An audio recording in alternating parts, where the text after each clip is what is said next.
You got to know when I put this shirt on, it means it's a big day. The BWI Daily Edition, this is my nicest shirt. I'm joined by Nate Bauer, which I'm assuming is in his nicest shirt and backwards hat, because we've got a big show. Penn State and James Franklin have agreed to a contract extension for 10 years. We're not going to focus on that part. We are going to focus on the part that, as James Franklin talked about today, the other stuff that he needs, or in his mind, he needs to compete for national championships. That's the part we're going to focus on. That's part Nate, by the way, if you've been paying attention, has been reporting on for what, a month and a half now, Nate? I mean, I would argue 5 years, but okay. I meant intensely in this particular conversation, as you've alluded to before, going back to the very beginning when James Franklin got here, some of the conversations he was having about facilities, support, structure, all of that stuff. The future is here for Penn State football, it seems. Is that fair to say? I don't know if I would go so far as to say that it's here. I think that this is another step in bringing it to fruition. I mean, look, all of this has been about playing catch up. Penn State football operationally is not at the level of the peers against which it is being judged, right? And so you have Ohio State, Alabama, right? Like there are these programs who are undeniably elite in college football. And the way that they operate is very different from the way that Penn State operates. And people always want to talk about, duffel bags full of cash to get recruits, like that kind of stuff. No. This is when you walk through the front door of Clemson's football facility, you know that they mean world-class business. That's it. When you do that at Alabama, world-class business. That is what they are here to do. Ohio State, the same thing. When you walk through the front door at Penn State's football nerve center, nope. That's not it. That's not where it's at. That is not to say that it's not impressive in its own right, and that there are things like we are not talking about the dregs of society. Penn State is competing, but it is competing at a level that is not to the level of those programs that I just talked about. And certainly that's what this is all about. Right. So let me rephrase the question then. Maybe the future isn't now, but is this Penn State's signal that they are entering the fray, that they are ready to go to that level?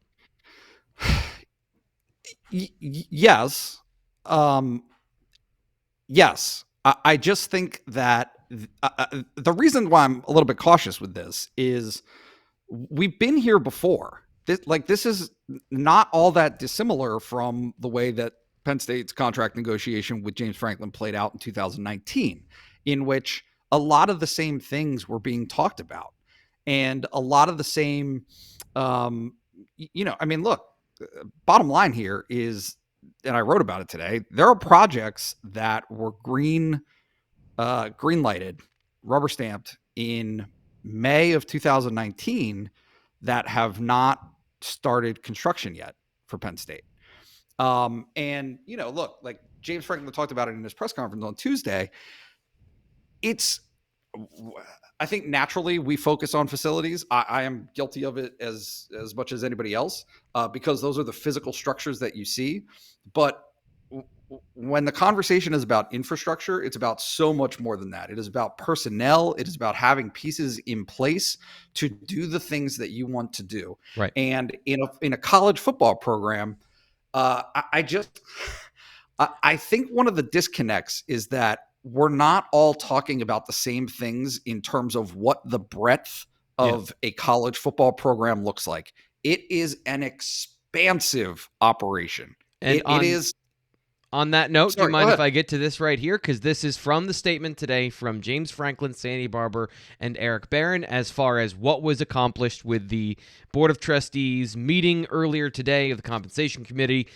James Franklin part says, we've been able to create a roadmap of the resources needed to address academic support, community outreach, name, image, and likeness, facility improvements, student-athlete housing, technology upgrades, recruiting, training table, and more. And I accidentally said community outrage. It's community outreach, but during a 7-4 football season, it might be the same thing at this point.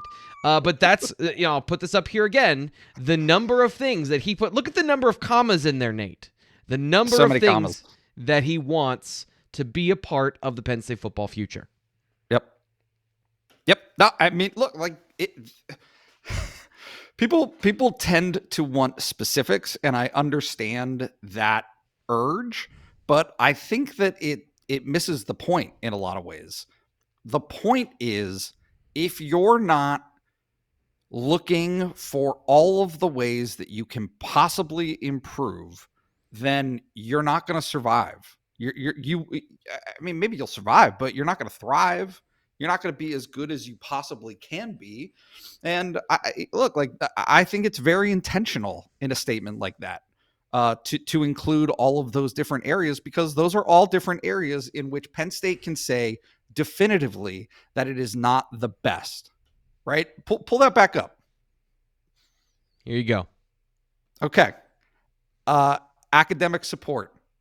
I'd argue they're pretty good with that. Yeah, I'd say would. that'd be one of the areas they focused on first. Right? Yep. Pretty good. Yep. Community outreach could be better. Yeah. There could be better. Don't forget when they bonds hand there. out the posters during Arts Fest. The next one I think is a big one. It's the biggest. I mean, it's not the biggest, but it's there, right? Name, image, and likeness. This is a frontier that is unexplored. People are making the rules up as they go, and the winner of this race is going to be the program that is most creative, right? Like it doesn't have to mean underhanded. You can do it with an altruistic, right? Like a good intention, but those are things that Penn State is going to want to be good at. And right now, it was not among the programs that you saw at the very beginning, right? On July 1, when all this stuff flipped over, nobody was saying to themselves, oh man, there's Penn State doing out something different out in front. Correct. So that's to me one of the things where when we talk about name, image, and likeness, and going back to before it was even enacted by the NCAA, my point has always been money finds its way where it needs to. Like, oh, there's not enough money for X, Y, or Z. It's like, then you're not being creative enough, because people who are, if you think there isn't enough money, then there isn't. The point of money is that it appears when you need it if you're one of those people that can go find it. And I'm not trying to undersell how hard it is to make money. Believe me, I'm also an adult. But I'm trying to think outside the box of a person who has a salary, right? As a person who has, the same means as you and I. We're talking about business. We're talking about large levers, as we talked about last time when you were describing the rapidity needed for facilities, and you can't wait for the old school donor mentality. That's what we're talking about. Find those avenues, find those creative solutions to make it happen now, because there's not enough time to wait. And then, of course, the facilities are a part of it. So some of the things that were greenlit that you talked about, can you share some of them that you're comfortable talking about right now, so that people who want the checklist have a little bit more information? Yeah, I mean, pop the quote back up. This is the best graphic I've made all week. Okay, so look, fundamentally, they need a staff to handle name, image, and likeness. Okay, you need people to do that. You need people to handle that, experts. Okay, facility improvements. We know, we have an idea of what those are. Haluba Hall has largely been untouched in its existence. They changed the direction of the practice field at one point, and I think there's new turf, but there is a lot that can be done to spruce that up. The weight room expansion is a project that is currently being done. It is already in progress, right? Yep. That's a $50 million project that's being done. Included in that will be some medical type stuff, like training stuff. Yeah, training, improved or enhanced training room. Improved or enhanced training room. Yeah. Sorry, what was the next one?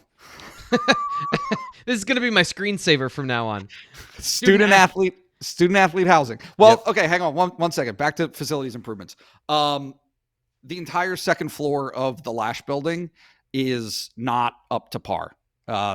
The size of staffs in college football has expanded tremendously over the last 10 to 15 years. Penn State has a ton of people that it has added to its staff, right? Analysts, personnel, support staff, all of those different things, right? They do not have the space for them. And so when you want to be an attractive destination to the best possible hire, right? Right. You don't want to tell them that their office is going to stare into a cinder block wall, right? Like that their office was formerly a closet for soda. I wish I was exaggerating. I'm not. Okay. So facilities improvements, there are lots of things to do there. Everybody's fixated on Beaver Stadium. It's not Beaver Stadium. Yep. It has nothing to do with Beaver Stadium. There are things that they can do at Beaver Stadium. The locker room could be improved and the recruiting lounge could be improved, but it's not that. Yeah. The next one is training table. Is it not? Let's put it back up again. Penn State's football team does not eat its meals at the football building, which is fine. There's lots of places that don't have dining in their football building, but it would be better if they did. Yeah. Right. More control over the nutritional aspects, right? Like just this entire idea of a recruit coming to Penn State. Well, it's sports science. It's the basis of sports science. If you want them to perform at an elite level and you want to win national championships, you have to give them different resources than the average college student because you're asking something extra of them. There are things in here that I think make some Penn State fans uncomfortable when it comes to, you see what happens in the South and you see these gaudy facilities that go a little bit overboard, I would say. Even to a reasonable person, having a bowling alley is a little bit overboard in your football facility. Is there a toe the line sort of element to this, or is this what you're saying of like, you got to go all in and find literally any advantage, and that's where Penn State is headed? I think that people in their minds think of the Rocky IV training montage with Drago and all of the stuff hooked up to his chest, right? Yeah. And short of the injection of the steroids, they were doing it correctly, right? Like the training that doesn't involve carrying the log on your shoulders is more specific. Yes. It is a better method. There's science behind it. There's something to be said, not just something to be said. It's everything. The winning formula. Yep. Right? Like it's how you win is to do that. And so people I understand that people get uncomfortable with it, but this whole idea of college football, specifically Penn State at this level, right? As being an after-school activity that these guys participate in to further enrich their lives is not accurate. Yeah. It's just not. It's not high school. So like all of this builds on, for a lot of people, they're playing in high school and also what it used to be. I think it's a fair comparison that it was that in the past. Again, big business, you got to think like big business. You got to think like where is the money coming from? So the next question I have to ask as a fair question asker, is James Franklin worth this investment? The coach and the man who's steering the ship. Is he worth the investment? I said it doesn't matter. Mm-hmm. It does matter a little bit, but it's not the point. It's not the point. Right. You're investing in the program's success regardless of who the head coach is.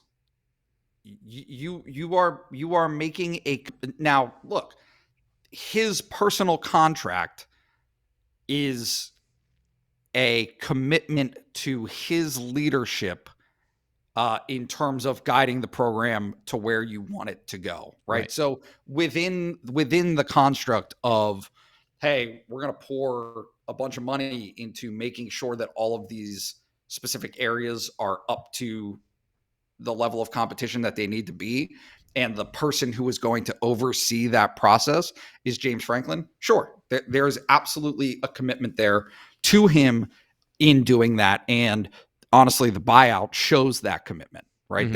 That is what it is, because really it's one-sided.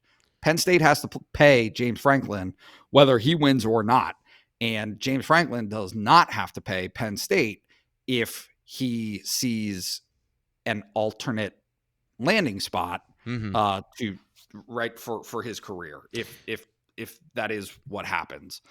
For our audio listeners here, I have this up here that I want to show some tangible sort of timeline of James Franklin at Penn State.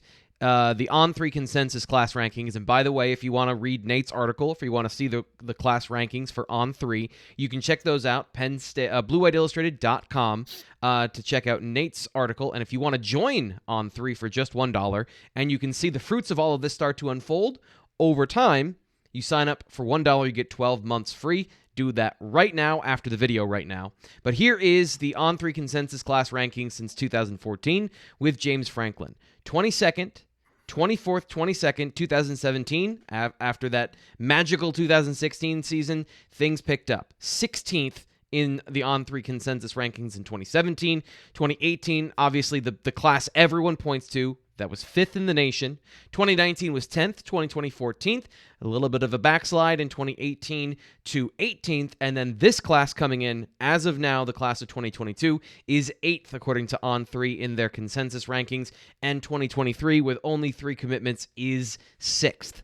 So that is James Franklin's timeline as a recruiter. A couple other things that I wanted to throw out here when I was kind of looking at this stuff and looking at the big picture with James Franklin: 6 bowl appearances, 3 wins, 67 and 32 overall at his time at Penn State. You probably know all of those numbers. 19 offensive players drafted in the NFL draft, 23 defensive players, 3 first-round picks. Just the 3. That part surprised me. So, in those context, in the context of where they have been, what is the reasonable expectation now for James Franklin going forward?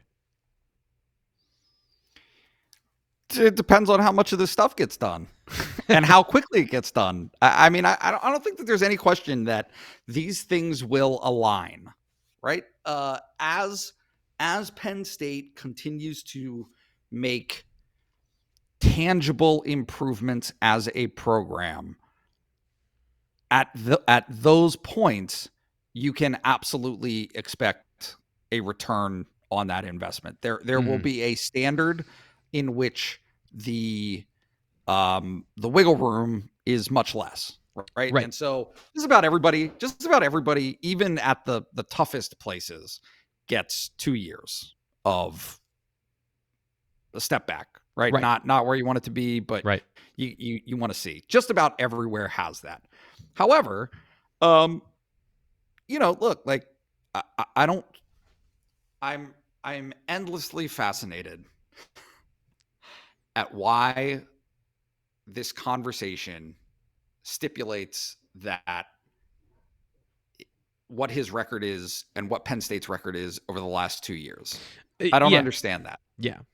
So this is a long-term view conversation, right, Nate? So we're having a big picture conversation, and we're talking about 2 years of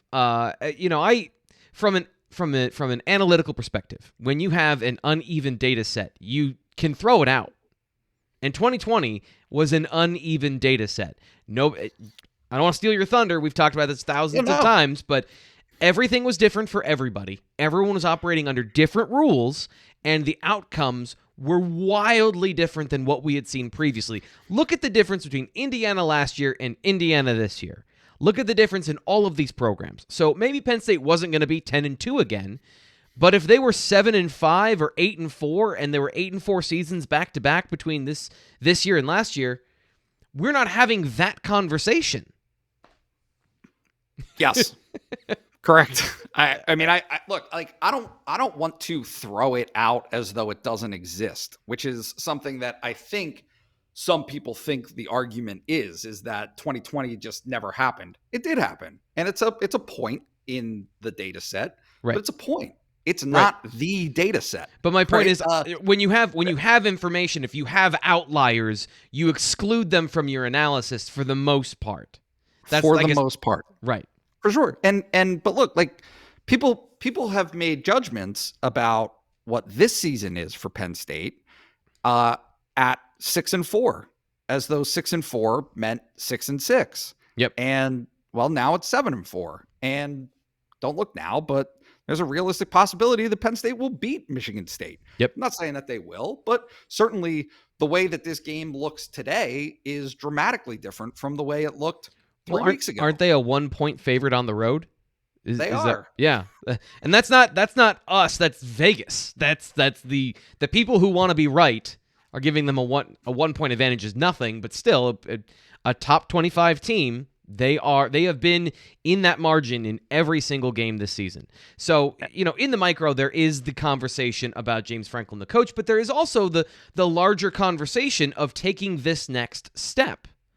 And that's what James Franklin has been banging on since 2017 and 2018, when he had the momentum going of being successful. Of where's the numbers here that I was looking at? They finished in the top 10 at the end of the season, 3 out of 4 seasons from 2016 to 2019, which is when you heard this the loudest, I feel. When he looked up after the Ohio State game, I think it was in 2017, and he said, we are good but not great, and we need to get there. Or we're great but we're not elite. Whatever the thing was that he said. Yes. We're 2018. We're here now in that moment where those things are being talked about again, and they're being promised. So yes. The roadmap, this is the thing that struck me the most. We've been able to create a roadmap of the resources needed. He agreed to this after everything we've said, everything we've talked about. USC's available, LSU's available. He agreed to the roadmap. There's nothing concrete there. Right. Penn State agreed to the roadmap. He's the one who designed the roadmap. Yeah. He is the architect of this roadmap. And so Penn State is presumably, like, that's the indicator here, is there are things that we're not going to know about this, right? We don't have the accompanying statement saying that all of these projects have been rubber stamped and are shovels in the dirt tomorrow. We don't know that. My assumption, based on how Penn State operates, is that has not changed. However, the notion of, okay, this is a 10-year plan becoming a 3-year plan. Okay. I could see that. Just expediency. Does the length of his contract indicate anything to you in terms of a timeline of this whole conversation? Because 10 years is too long, according to James Franklin. It has to be yesterday. It has to be 5 years ago. So does the length of that mean anything to you? Not really. Okay. I don't think so. Yeah. I don't see that as, look, like, the way that I perceive this contract, and obviously we're recording this immediately after it came out, so I reserve the right to change my mind later. But I continue to see it very much set up the way that the last one was, in the sense of Penn State is making commitments to him that it will do the things that are necessary culturally to compete at that level. And if it doesn't, he has an escape plan, because they will not have provided that on their end. Now, and trust me, like, I get the other side of the equation is, well, what happens if he doesn't provide what he is being held responsible for? And I think that's a legitimate question. So but I also let me ask you this then. How did it get to be that? How did Penn State, in the midst of, again, going back to the last 2 years to play devil's advocate here, a guy that seemingly had no leverage as far as 4-5, lost to Illinois at home. I'm just reading verbatim the things I've seen on message boards and on Twitter. How does that guy have all the leverage in this situation, Nate? I mean, look, is it simple? No. However, that 11-9 over the last 2 years is 22-11 over the last 3 years. Mm-hmm.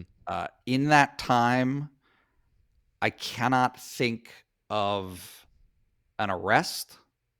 I can think of multiple student athletes who have come through Penn State who represent just about everything that Penn State likes to think its football players represent. Yeah. Like I said, I mean, the scope of college football, everything that it entails, it is huge and messy and complicated, right? Yes, there are wins and losses, but Penn State, I think, and continue to think, took pride in being able to, and I can already hear the people yelling at me about what I'm about to say. They were thrilled that Penn State was able to play 9 games last season, the entirety of the slate, when everyone else in college football had games canceled, or just about everyone. Yeah. Right. Like there are things about the way that you conduct yourself that Penn State knows it has in James Franklin that it wants to be committed to. Like it, right. It is happy to be engaged in that. And there are so many tales, cautionary tales of programs who were not in that place and in that space of commitment that have just revolving doored their coaches and have had disaster as results in the process. I love to think it. So I want to put things together, kind of link two unrelated things. And something James Franklin mentioned today, again on Tuesday, of his press conference was, I believe it was you that asked about the transfer portal. We've had this conversation about the transfer portal and the need to use it. And he said, essentially, we had success this year, but I don't want our coaches getting lazy and thinking we can just go into or being too brave in the transfer portal. We do a lot of work on the recruits that come in. We need to do the same amount on the transfer portal.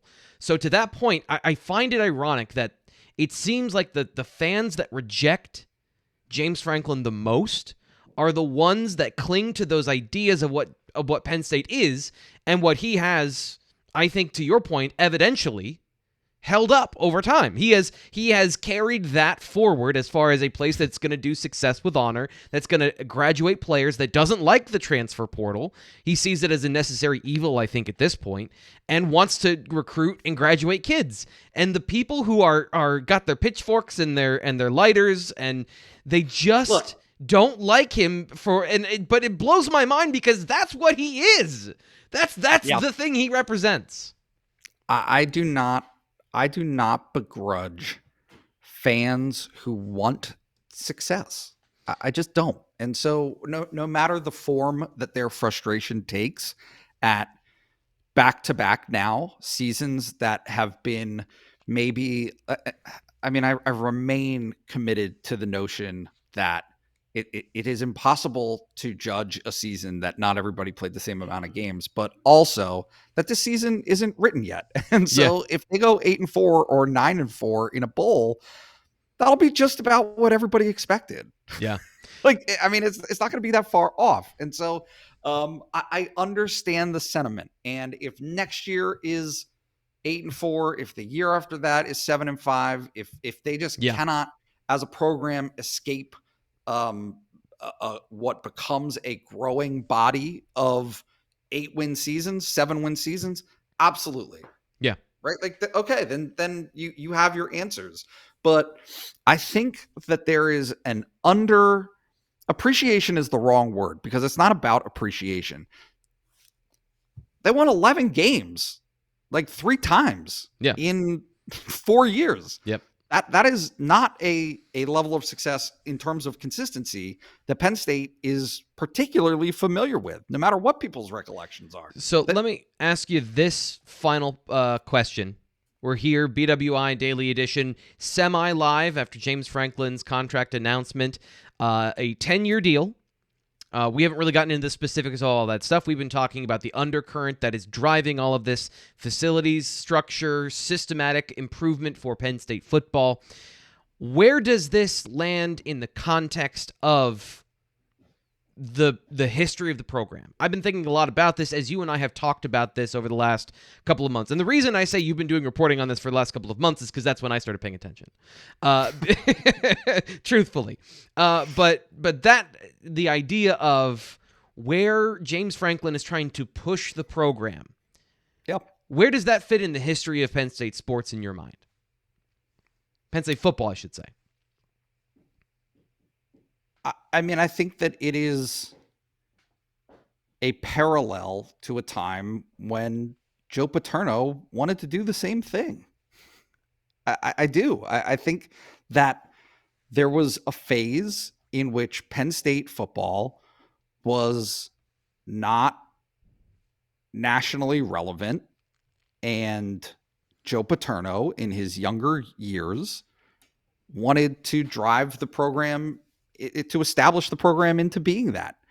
And for a variety, a multitude of reasons, that dropped off. That drive, that will to create championships, took a step back. Like, because people are always going to point to 2005 and 2008 as, okay, well, it was still humming pretty good when, towards the end of Joe Paterno's career.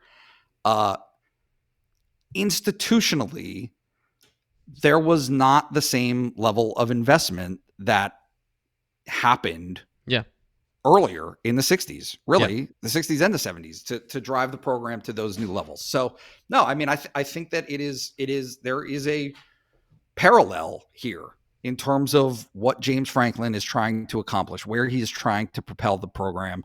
I think that it is a vastly different landscape nationally than it was back then. Yeah. But I don't think that the general concept has changed all that much. Yeah. And that's kind of how I've landed on a lot of this stuff. Is it doesn't matter what you think of James Franklin as the game day coach. And if what he does with his 3 timeouts, if that's what you're judging his entire career on, then you're missing the larger context of being a head football coach at the college, at the college level.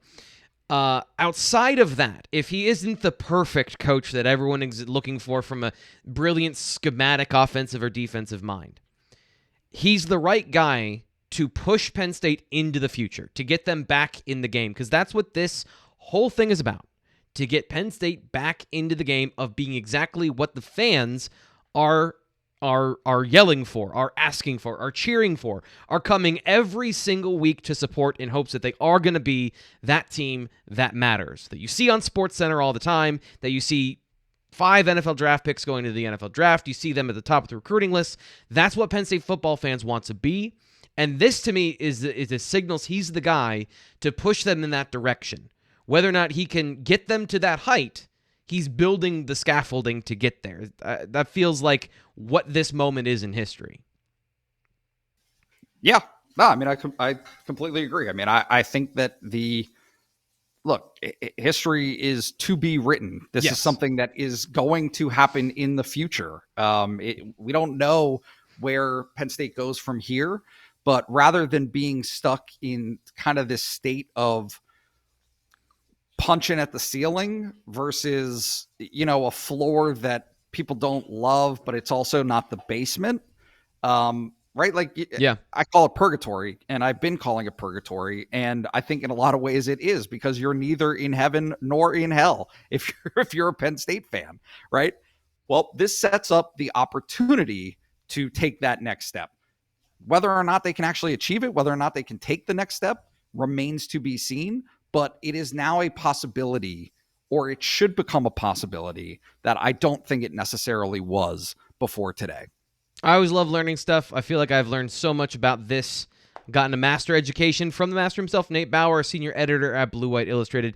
Thank you for coming on and talking with me about this breaking news of James Franklin, the contract extension, and, of course, all of the other things we discussed as far as the future of Penn State football. So thanks as always, Nate. Hey, anytime you'll have me, I'll Good. be here. Because you're coming back to talk about practice later this week, and it's Thanksgiving, so that compliment costs you 30 minutes of your holiday schedule. So I apologize, but also I don't. I can't wait. That'll do it for the BWI Daily Edition. That and more coming up this week. Happy holidays. We'll be back tomorrow.